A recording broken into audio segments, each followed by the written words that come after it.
رات کے 9 بجے تھے جب میں اور صفدر ہیرو کے ساتھ جہاز سے نیچے اترے تو جہاز کھلے سمندر میں کھڑا تھا۔ نیچے اترنے کے لیے رستے کی سیڑھی استعمال کی گئی۔ اس سیڑھی نے ہم تینوں کو ایک ڈونگے میں پہنچا دیا۔ ڈونگے کا انجن اسٹارٹ تھا۔ ہمارے بیٹھتے ہی وہ کنارے کی طرف روانہ ہو گیا۔ جہاز سے کچھ فاصلے پر پہنچ کر ہم نے جہاز کا نام اس کے پہلو پر لکھا دیکھا۔ جہاز کا نام ہرکولس تھا۔ ہمارے ارد گرد بہت سے جہازوں، اسٹیمروں اور لانچوں کی روشنیاں نظر آ رہی تھیں۔ کوسٹ گارڈز کی ایک لانچ شور مچاتی ہمارے قریب سے بھی گزری، مگر کسی نے بھی ہماری طرف خصوصی توجہ نہیں دی۔ جلدی ہم کنارے پر پہنچ گئے۔ یہاں بھی کسی طرح کی رکاوٹ پیش نہیں آئی۔ ہیرو بڑی ہوشیاری سے ہمیں پورٹ سے نکال کر لے گیا۔ صرف ایک جگہ 2 افراد نے ہمیں روکا۔ غالباً ان کا تعلق امیگریشن سے تھا۔ ہمارے ہیرو نے قریباً 1 منٹ ان سے خسر پھسر کی اور انہوں نے بلا تعامل ہمیں جانے کی اجازت دے دی۔ یقیناً یہ پورٹ ان کرپٹ افسران میں سے تھے جو جہاز رانوں سے تحفے تحائف لے کر ہر قسم کے معاملات کی طرف سے آنکھیں بند رکھتے ہیں۔ تھوڑی ہی دیر بعد ہم ٹیکسی اسٹینڈ پر موجود تھے۔ تاہم ہیرو نے ٹیکسی میں بیٹھنے کی بجائے ایک پبلک بوتھ سے فون کیا اور چند منٹ بعد ایک اچھی حالت کی ہلمین کار ہمارے پاس آن کھڑی ہوئی۔ ہیرو نے ششی کپور کے انداز میں اپنے سفید دانتوں کی نمائش کرتے ہوئے کہا، یہ آپ کے استعمال کے لیے چابی ہے چیف، یہ لیجیے چابی۔ اس نے چابی میری طرف بڑھا دی اور میرے لیے ڈرائیونگ سیٹ والا دروازہ کھول دیا۔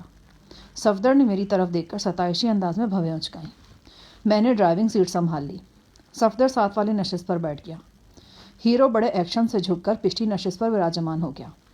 جو شخص گاڑی لے کر آیا تھا وہ وہیں پورٹ پر رہ گیا۔ میں اور صفدر پینٹ قمیض میں تھے۔ صفدر نے جیکٹ اور میں نے کوٹ پہن رکھا تھا۔ براؤن رنگ کا منحوس کرتا پاجامہ ہم وہیں جہاز پر اتار آئے تھے۔ مائیکل کی طرف سے ہم دونوں کو کولٹ پسٹل فراہم کیے گئے تھے۔ دونوں پسٹل کے وافر راؤنڈز بھی ہمارے پاس موجود تھے۔ وقت رخصت 8000 کے کرنسی نوٹ بھی مائیکل نے میری جیب میں ڈال دیے تھے۔ کہاں جانا ہے؟ ملبار ہل، ہیرو نے جواب دیا، پھر ذرا توقف سے بولا، میرے خیال میں اپن کو راستہ بتانے کا ضرورت تو نہیں ہے، آپ اس شہر کو جانتے ہی ہیں۔ شہر کو بھی جانتا ہوں اور شہر کے لوگوں کو بھی۔ میرا خیال ہے کہ تم مراٹھی ہو۔ جی ہاں۔ تو پھر ہندی کیوں بولتے ہو؟ مراٹھی کیوں نہیں بولتے؟ اس نے ششی کپور کے انداز میں منہ ٹیڑھا کیا۔ بس جی، عرصہ ہو گیا بمبئی میں رہتے ہوئے، اور آپ کو تو پتہ ہی ہے کہ ہندی زبان ہر دوسری زبان کو کھا جاتی ہے۔ ہم شہر کے دوسرے حصے سے مغربی حصے سے گزرتے ہوئے ملبار ہل کی طرف جا رہے تھے۔ جو ہی ہم نے نہرو پارک کی طرف جانے والی سڑک کراس کی، ہیرو نے ایک طرف اشارہ کرتے ہوئے کہا، وڑی یہ رہا آپ کا ہوٹل۔ یہاں فلور نمبر 1 میں 2 ڈبل بیڈ کمرے آپ دونوں کے لیے ریزرو ہیں، کمرہ نمبر 20 اور 21۔ یہ رہیں کمروں کی چابیاں۔ اس نے 2 چابیاں صفدر کی طرف بڑھائیں۔ میں نے کہا، تم نے کمرے تو ایسے ریزرو کرائیں جیسے ہم یہاں 15 دن کے تفریحی دورے پر ہیں۔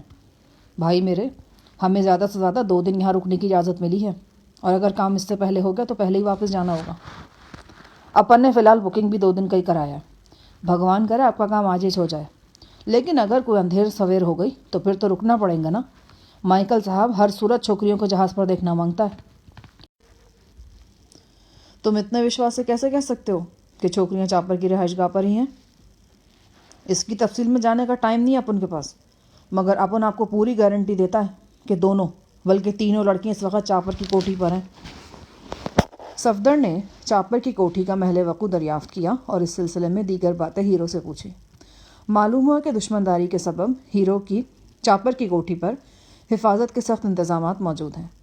اصل عمارت کے چاروں طرف کھلا احاطہ ہے اور اس احاطے کو 14-15 فٹ اونچی 4 دیواری سے محفوظ کیا گیا ہے۔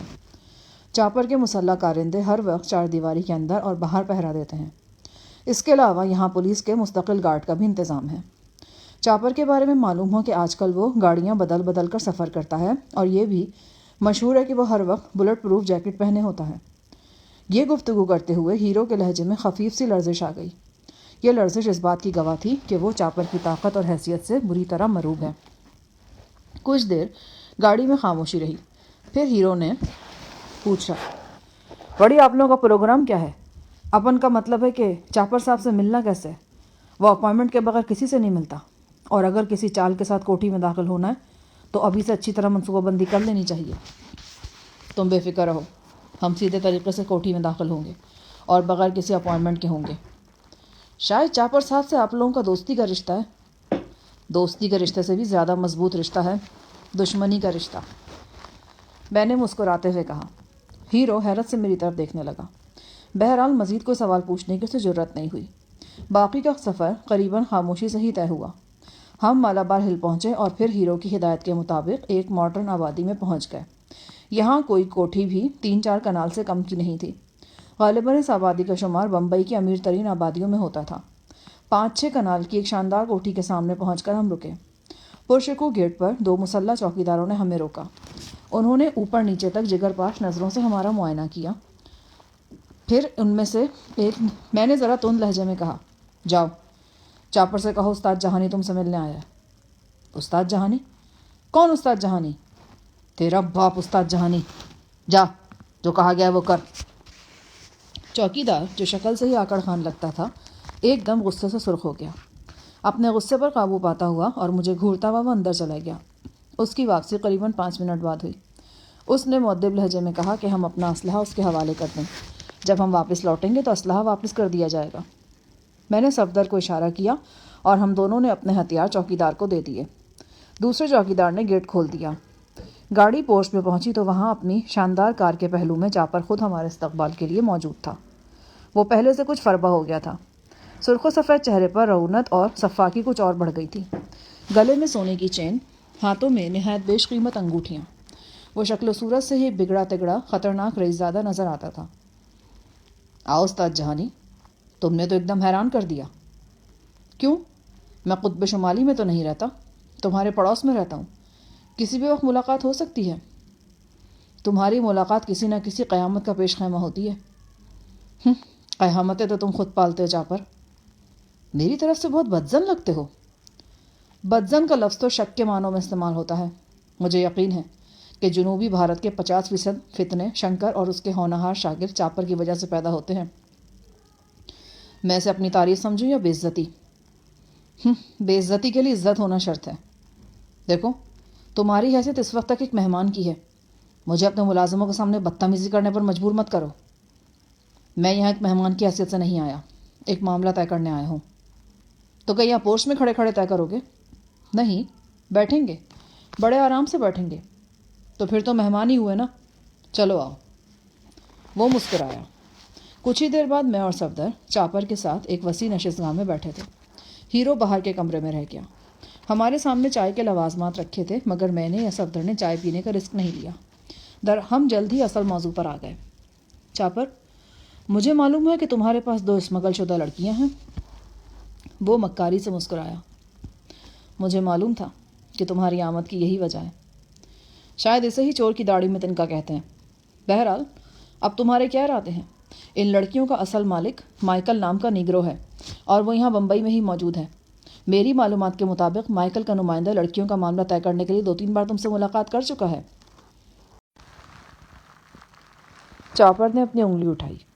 سنو جہانی، پہلی بات تو یہ ہے کہ ان دونوں لڑکیوں کی حیثیت کٹی پتنگوں کی سی ہے، اور کٹی پتنگ اسی کی ہوتی ہے جس کے ہاتھ میں ہو۔ کوئی اس کی ملکیت کا دعویٰ نہیں کر سکتا۔ دوسری بات یہ ہے کہ مجھے ان لڑکیوں کے سلسلے میں کسی سے کوئی بات نہیں کرنی۔ میں انہیں اپنے پاس رکھنا چاہتا ہوں۔ کیا کرو گے ان لڑکیوں کا؟ اچار ڈالوں گا۔ ایسا چار کی تمہارے پاس کوئی کمی نہیں ہے۔ مرتبانوں کے مرتبان بھرے پڑے۔ میرے خیال میں تم خواہ کی ضد کر رہے ہو۔ یہ کالج بوائے کی سی ضد تم جیسے نامی گرامی بدماش کو زیب نہیں دیتی۔ اپنے پیر استاد کی طرح جرائم کی دنیا میں نام کمانا ہے تو ذرا حقیقت پسند بنو۔ اب دیکھو، ان لڑکیوں کے عوض تمہیں ٹھیک ٹھاک منافع مل رہا ہے۔ دوسرا فائدہ یہ ہوگا کہ تم ایک سنگین قسم کی دشمنی سے بچ جاؤ گے۔ یہ مت بھولو کہ جرائم کی دنیا میں دشمنیاں بڑھنے لگیں تو دوستیاں گھٹنا شروع ہو جاتی ہیں۔ تم 2 ٹوک بات کرو۔ تم کس حیثیت سے یہاں آئے ہو اور کیا چاہتے ہو؟ میں مائیکل کی طرف سے آیا ہوں اور چاہتا ہوں کہ تم اس کے ساتھ لڑکیوں کا معاملہ طے کر لو۔ کچھ تم نیچے آؤ، کچھ وہ اوپر آ جاتا ہے۔ لیکن وہ اتنی ہٹ دھرمی کیوں دکھا رہا ہے؟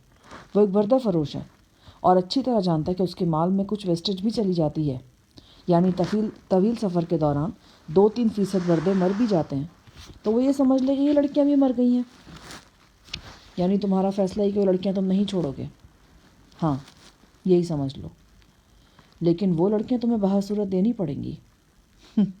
تو تم اپنی اصلیت پر آ گئے ہو، دھمکی دے رہے ہو۔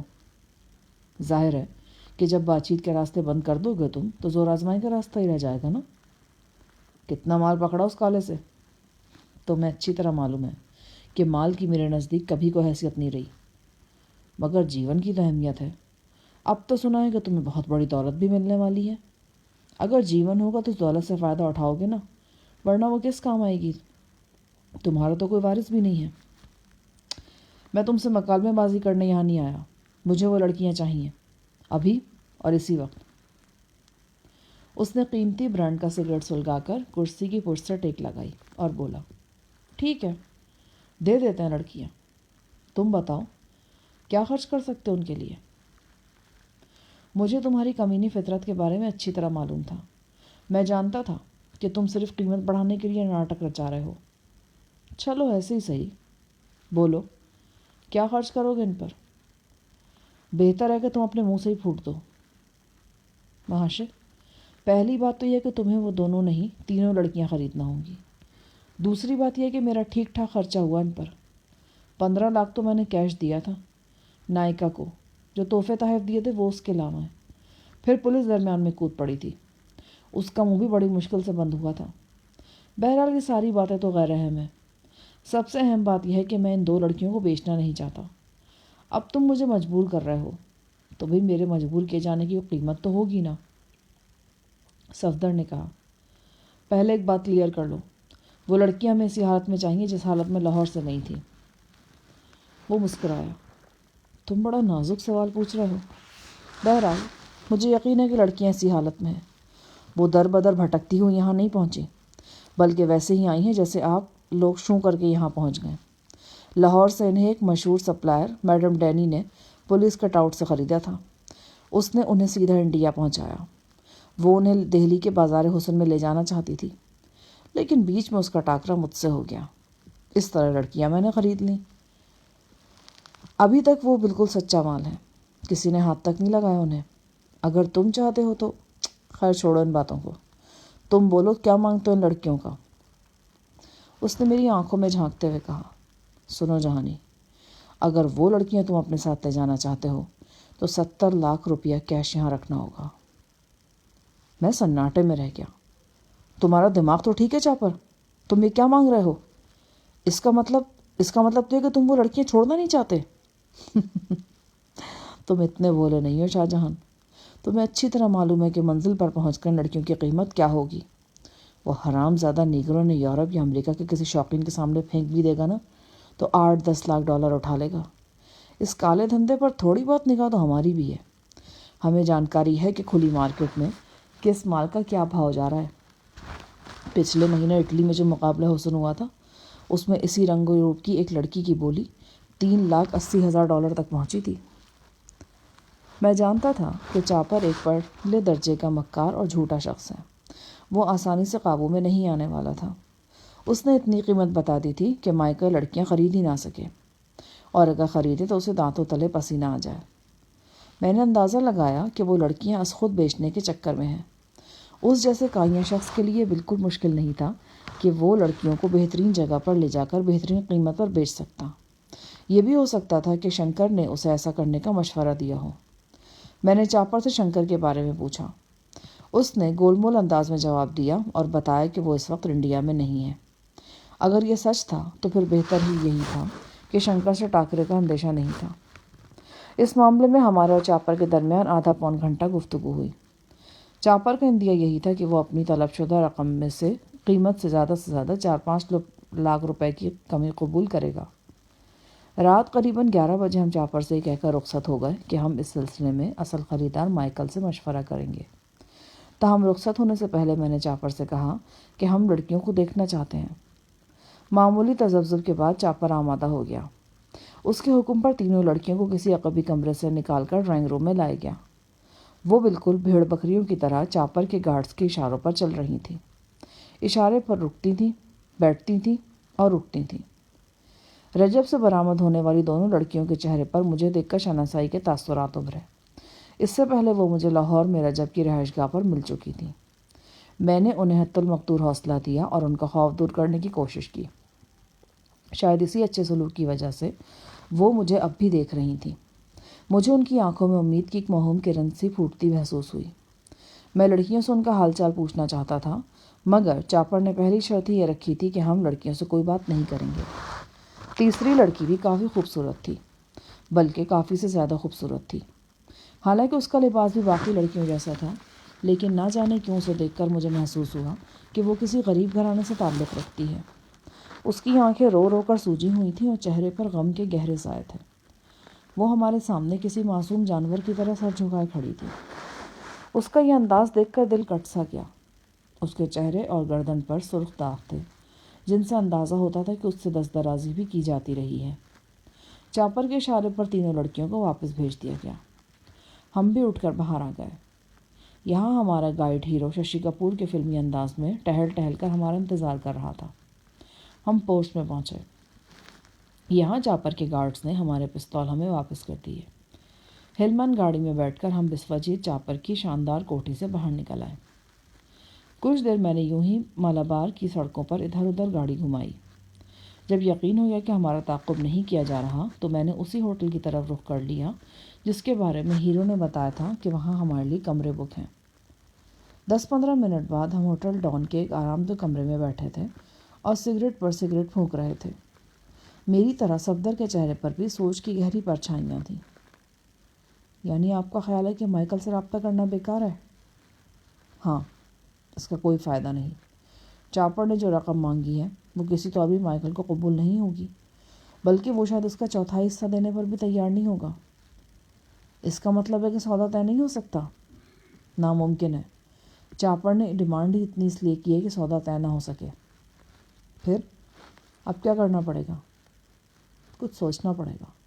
میرا تو خیال ہے کہ آپ نے کچھ سوچ بھی لیا ہے۔ بڑے مزاج شناس ہوتے جا رہے ہو۔ آپ کی دعا ہے۔ تو کیا سوچا آپ نے؟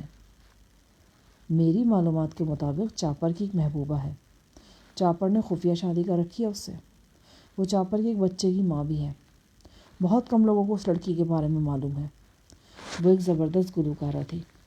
انڈین فلم انڈسٹری میں اس کا مستقبل بڑا روشن تھا، لیکن اب وہ صرف اور صرف چاپر کی خاطر گمنامی کی زندگی گزار رہی ہے۔ اور اگر یہ کہا جائے تو غلط نہ ہوگا کہ چاپر بھی اس سے محبت کرتا ہے، بلکہ شاید وہ واحد ہستی ہے چاپر کو جس کے ساتھ قلبی لگاؤ ہے۔ ہاں، یہ تو میں نے بھی سنا تھا کہ چاپر کا آگے پیچھے کوئی نہیں ہے، بس وہی لڑکی اور اس کا بچہ، اس کا آگا بھی ہے اور پیچھا بھی۔ وہ دونوں بمبئی میں ہی کہیں رہتے ہیں۔ اگر کسی طرح ہمیں ان کے بارے میں معلوم ہو جائے تو کام بن سکتا ہے۔ صفدر نے معنی خیز نظروں سے میری طرف دیکھا۔ ہاں صفدر، جس طرح چاپر نے لڑکیوں کو یرغمال بنا رکھا ہے نا، ہم چاپر کی محبوبہ کو یرغمال بنا کر اس سے اپنی شرائط منوا سکتے ہیں۔ لیکن انہیں ڈھونڈیں گے کہاں؟ یہ تو 1 کروڑ انسانوں کا شہر ہے۔ 2.5-3 سال پہلے جب میں بمبئی آیا تو شنکر سے میرا ٹاکرا ہوا تھا۔ ایک روز میں شنکر کا تعاقب کر رہا تھا۔ وکٹوریا گارڈنز کے علاقے میں شنکر ایک کوٹھی پر 2-3 منٹ کے لیے رکا تھا۔ جب وہ باہر آیا تو اس کے ساتھ چاپر بھی تھا۔ دونوں کار میں بیٹھ کر پھر روانہ ہو گئے تھے۔ مجھے شک پڑتا ہے کہ یہ وہی کوٹھی تھی جہاں چاپر نے اپنی گلوکارہ بیوی کو رکھا ہوا ہے۔ لیکن آپ کے بقول تو اس بات کو 2.5-3 سال گزر چکے ہیں۔ یہ ضروری تو نہیں کہ وہ گلوکارہ ابھی تک اپنے بچے کے ساتھ وہیں مقیم ہو۔ پر امکانات تو بہت سے ہیں نا۔ بہرحال چیک کر لینے میں کیا حرج ہے؟ کیا ہم خود چیک کرنے کے لیے جائیں گے؟ نہیں، یہ ہیرو کس مرض کی دوا ہے، اسے بھیجتے ہیں نا۔ میں نے ہیرو کو آواز دی۔ وہ باہر بالکونی میں بیٹھا تھا۔ پہلی ہی آواز پر بال پیشانی سے جھٹکتا ہوا اندر آ گیا۔ میں نے اسے پاس بٹھا لیا اور سمجھانے لگا کہ اسے کرنا کیا ہے۔ وہ رات ہم نے ہوٹل کے کمرے میں ہی گزاری۔ ہیرو اپنی رہائش گاہ پر واپس چلا گیا تھا۔ وہ بہت چلتا پرزا تھا اور بڑی حد تک ایک وفادار شخص بھی تھا۔ اگلے روز وعدے کے عین مطابق 11 بجے کے قریب اس نے ہمیں ہوٹل آ کر رپورٹ دے دی۔ وہ میری ہدایت کے مطابق وکٹوریا گارڈنز کے علاقے میں گیا تھا اور میرے بتائے ہوئے ایڈریس پر پہنچا تھا۔ اس نے مطلوبہ مکان میں رہنے والوں کے متعلق اہم معلومات حاصل کی تھیں۔ اس نے بتایا، بڑی اپن نے کوٹھی نمبر 318B کا مکمل سروے کیا۔ اپن نے قریبی دکاندار سے بھی یارانہ گانٹھا اور اس سے تفصیل معلوم کیا۔ اس تفصیل کے مطابق اس کوٹھی میں ایک سندر عورت اپنے 4-5 سالہ بیٹے اور ایک چھوٹی بہن کے ساتھ رہتا ہے۔ اس کا پتی بیرون ملک میں ہے اور بڑی کسی بڑے عہدے پر کام کرتا ہے۔ 11 سال عورت کا نام مسز رائے معلوم ہوا ہے۔ ہیرو کی اطلاع نہ صرف چونکا دینے والی تھی بلکہ نہایت خوشکن بھی تھی۔ میں نے اندھیرے میں جو تیر چھوڑا تھا وہ عین نشانے پر لگا تھا۔ ہم چاپر کی محبوبہ دل نواز کا کھوج لگانے میں کامیاب ہو گئے تھے۔ مجھے اور صفدر کو یہی توقع تھی کہ اگر چاپر کی داشتہ نما بیوی اس کوٹھی میں مقیم ہوئی تو پتہ چلے گا کہ اس کا شوہر کہیں بیرون ملک کام کرتا ہے وغیرہ وغیرہ۔ بہرحال ایک اور اہم اطلاع بھی ہیرو نے ہمیں دی۔ اس نے بتایا کوٹھی کے اندر لان میں شامیانے وغیرہ لگ رہے تھے اور اندازہ ہوتا تھا کہ کوٹھی میں کافی مہمان موجود ہیں۔ اپن کو اندازہ ہوا کہ یہاں کوئی فنکشن وغیرہ ہے۔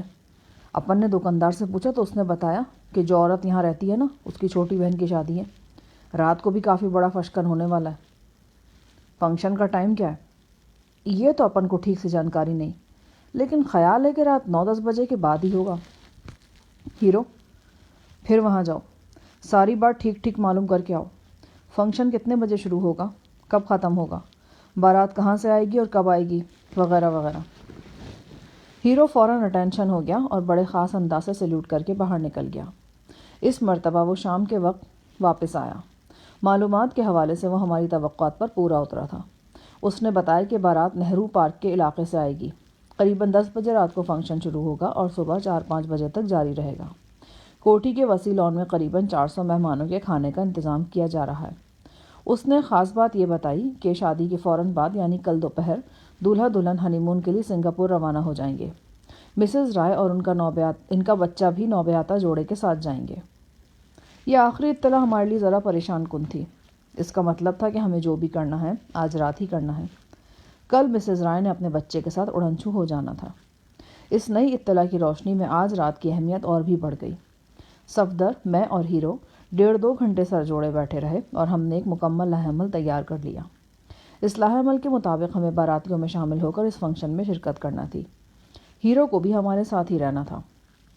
رات 9 بجے کے لگ بھگ ہم تینوں اپنی ہلمین کار میں ہوٹل سے نکلے اور وکٹوریہ گارڈنز کے علاقے میں مطلوبہ کوٹھی تک جا پہنچے۔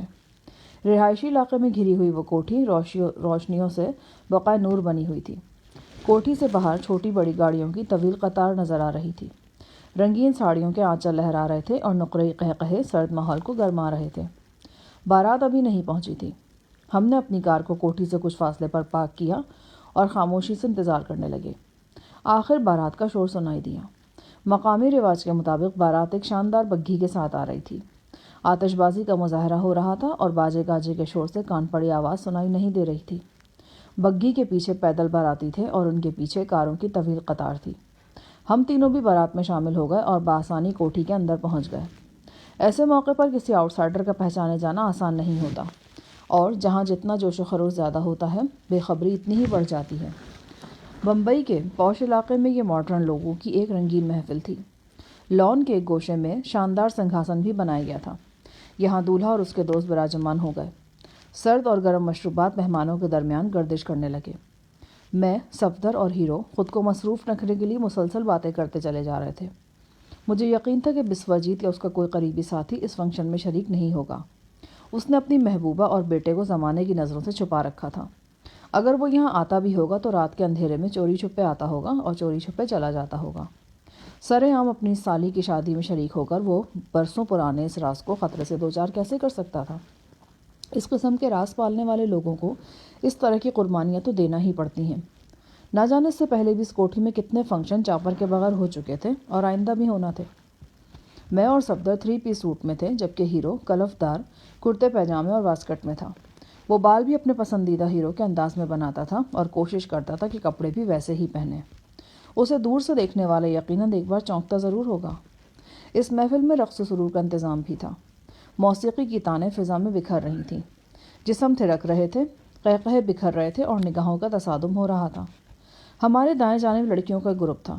وہ کورس میں گانے گا رہی تھیں اور لڑکوں کو ہوٹ کر رہی تھیں۔ پھر لڑکوں نے بھی گروپ بنا لیا اور لڑکیوں کو ترکی بترکی جواب دینے لگے۔ اس ہنگامے میں صفدر اور میں ایک دوسری ہی دنیا کے لوگ تھے۔